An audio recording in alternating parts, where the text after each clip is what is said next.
sommes 8 radiologues installés, bientôt 9 normalement en fin d'année. Nous sommes installés dans une clinique du centre-ville toulousain, qui est une clinique polyvalente avec des spécialités qui sont un petit peu plus représentées, du type gynéco-obstétrique, scénologie, cardiologie, chirurgie vasculaire, ORL, ophtalmologie, etc. En termes de plateau technique, on a un plateau assez complet. Et en termes d'activité, on doit faire 20 000 mammographies par an. On est quand même assez positionné dans la scénologie, qui est un petit peu l'activité historique du cabinet. 20 000 radios, on va dire 17-18 000 échos, 18 000 IRM. Pour le scanner, c'est un petit peu plus difficile à évaluer puisqu'on démarre une activité scanner depuis peu.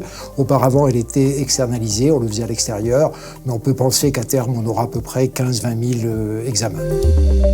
On a changé de PACS parce que le précédent était à bout de souffle.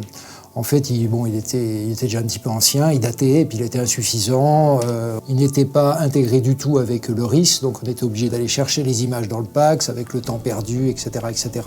Ce qui fait qu'on l'utilisait, j'ai envie de dire, uniquement en périphérie et relativement peu uniquement avec l'imagerie standard.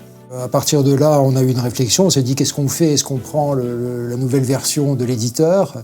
On s'est dit non, tant qu'à faire, on va essayer de faire un petit peu le tour de tout le monde avec des objectifs donc, qui étaient d'avoir un outil qui nous permette d'être posté à un endroit et de voir toutes les modalités à la ligne pour essayer de se détacher le plus possible de la servitude quelque part des consoles constructeurs. Voilà, ça c'était le premier but. Le deuxième but, c'était vraiment de favoriser le travail à distance, la téléradiologie, pour les urgences, voire plus. Donc avoir un outil qui nous permet de lire en toute sécurité les examens de la maison ou d'un autre site, par exemple.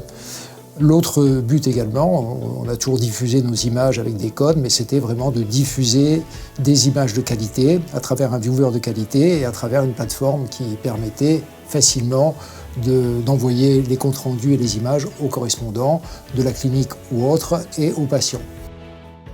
On a fait à peu près le tour de tout ce qui se faisait sur le marché, de tous les éditeurs, et on a fait un benchmarking avec, ça c'est moi qui l'avais fait, un petit diagramme en étoile, en mettant chaque critère à un endroit, donc les possibilités de reconstruction, la diffusion, l'ergonomie, également la reprise des données, la sécurité, etc., etc. Enfin, il y avait tout un diagramme, et puis après on a fait l'analyse de tout ça, et il se trouve que Dedalus cochait à peu près toutes les cases. Parce que toutes les démonstrations et ce qu'on a pu avoir lors des échanges, on a senti qu'il y avait une profondeur dans le produit qui permettait quasiment d'être au contact d'une console constructeur grâce à Deep Unity.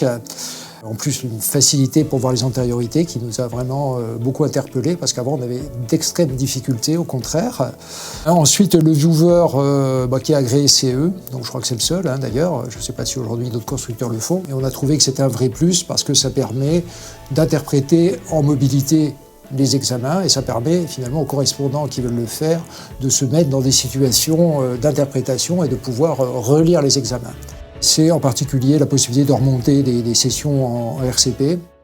On retrouve un aspect normal des différents éléments osteoarticulaires, point, absence de fracture ou d'arrachement osseux, point la ligne au total de point, absence de lésions traumatiques, point. Au départ, on avait une vision théorique un petit peu de Deep Unity. Et maintenant, ça fait quelques mois qu'on l'a installé. Alors je ne vous cache pas qu'au début, il faut quand même s'approprier le produit. Et quand j'en parle moi, avec mes associés, je vais prendre une comparaison qui parlera aux graphistes. C'est un petit peu comme Photoshop ou Premiere, etc. Il y a un produit qu'on peut utiliser en surface, etc., qui a une ergonomie qui parfois peut paraître un petit peu complexe. Et puis il y a des fonctions avancées. Les fonctions avancées, si on veut les utiliser, il faut vraiment rentrer dans le produit. Et je voudrais insister sur un point quand même très intéressant, il est totalement paramétrable. Vous pouvez vraiment le mettre à la main et il suffit que le responsable PACS ait la formation et vous pouvez dire je veux tel bouton qui fait ça, etc. Enfin, il y a une profondeur exceptionnelle et c'est comme ça qu'on l'utilise et qu'on se l'approprie parce qu'on a vraiment toutes les images à la main. Ça va plutôt au-delà de nos attentes. On n'a pas été déçus, mais au contraire, on est plutôt agréablement surpris. Moi, à titre personnel, je pense que j'utilise maintenant Deep Unity dans 90-95% 90% des cas, et 5% je vais aller sur la console constructeur. Que ce soit pour faire les reconstructions, les MPR, les MIP, etc. Et également, et ça c'est un vrai point fort, pour aller rechercher les antériorités. Après pour la diffusion, pour le portail, là on commence vraiment à le développer, mais c'est le début. Mais pour l'instant on en est très content parce que il y a une fonctionnalité qui est très intéressante qu'on n'avait pas perçue au départ, qui est celle de, quand on fait un examen, on fait des images clés, on fait 4-6 images clés qui sont parlantes pour le clinicien.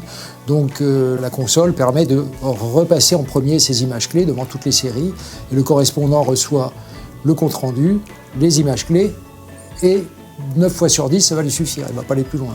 Et de temps en temps, il va avoir envie d'aller, parce qu'il aime bien ça, parce qu'il connaît un petit peu l'imagerie, aller plus loin, et de façon simple, il va rentrer dans le produit, il va faire ses reconstructions, etc. Bon, je parle surtout pour moi, mais mes associés s'y mettent. On gagne du temps, du confort, et finalement on gagne de la productivité.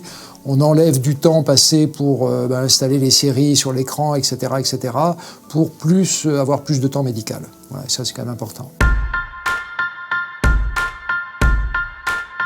Le premier conseil que j'aurais à donner, c'est vous achetez un pack, c'est pour l'utiliser. Deuxième point, là c'est un atout très certainement de Dedalus, c'est d'avoir un viewer CE, parce que c'est confortable. C'est vrai que de temps en temps, on va être amené à interpréter avec juste une liaison Internet, et d'avoir quelque chose qui est un marqueur CE pour peu qu'on ait un bon écran, c'est défendable, et on sait qu'on fait pas n'importe quoi sur un smartphone ou autre. Voilà, et le troisième point, ce serait d'avoir un outil qui favorise la communication entre associés, etc.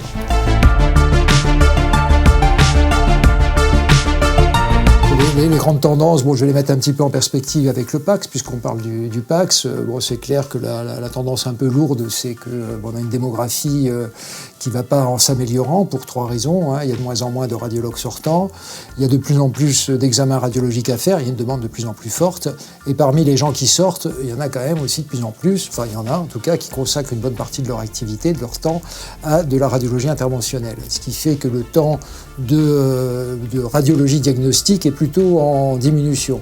Donc on est obligé de gagner en productivité, donc avec des outils tels que le vôtre, qui permettent d'enchaîner les examens, de moins perdre de temps dans l'affichage, etc., qui permettent également de favoriser la téléinterprétation, parce que moins il y a de radiologues, plus ils doivent finalement se multiplier physiquement. Et puis après, tout ça va amener évidemment à une concentration des groupes, et puis sans oublier bien sûr l'intelligence artificielle qui va permettre de gagner en productivité, qui est un véritable support pour les radiologues. Et ça, c'est sûr que le PAX va être un petit peu le cœur du système dans lequel toutes les intelligences artificielles vont s'intégrer, et non pas s'intégrer forcément dans le PAC constructeur. Puis je pense qu'à terme, et assez vite finalement, il y aura le PAX régional, national, qui permettra à tout le monde d'aller faire un petit peu, puis d'éviter les examens redondants, puis d'avoir un accès facile aux images. Voilà, en gros.